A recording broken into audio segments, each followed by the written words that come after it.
Phoenician in the 4th century BCE. As a merchant who is sailing across the vast Mediterranean Sea, you look to make a decent profit trading.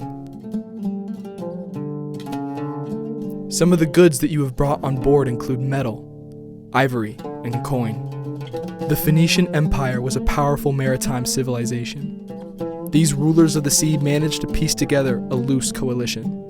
Made up of independent city-states, Phoenicia occupied regions stretching from present-day Syria, Lebanon, Israel, Spain, Africa, all the way to the coast of the British Isles.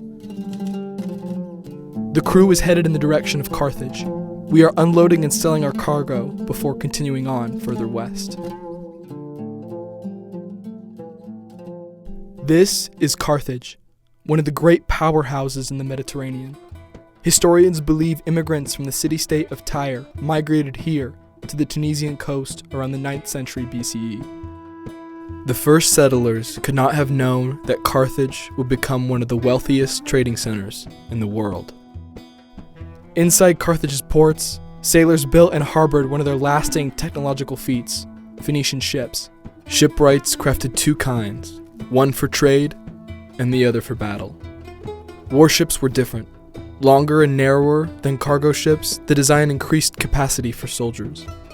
Additionally, Phoenician strategists equipped the military ship with a rostrum, a bronze tip fitted in order to ram and sink enemies.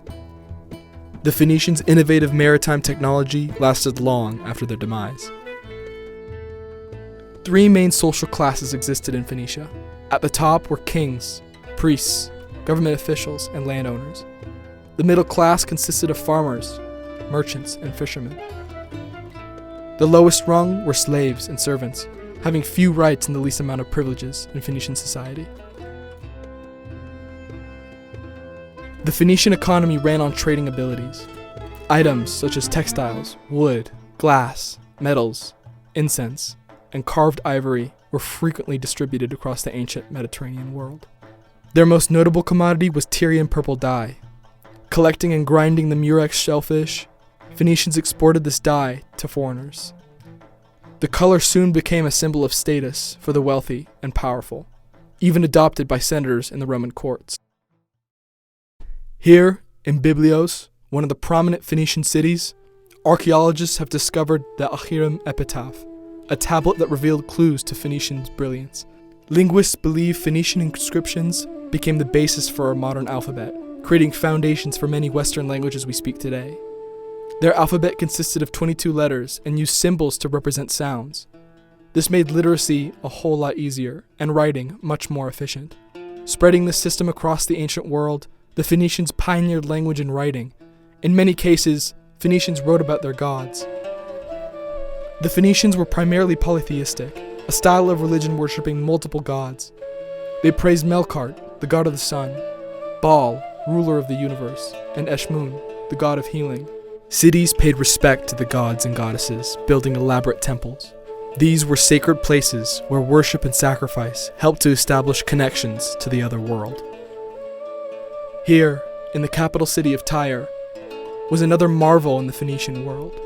Astonishing ports were set up as strategic, geographical, and economic locations, the port of Tyre being one of them. A truly remarkable harbor, archaeologists suspect the jetty represents the largest known man-made Iron Age harbor in the Levant region.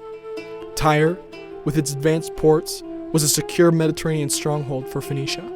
Its reign would not last forever, as a powerful enemy would lay siege, Alexander the Great. History's feared Macedonian leader would lay siege to the capital in 332 BCE. Filling the shallow waters with debris and scrap material, the persistent general reached the offshore city in 6 months' time.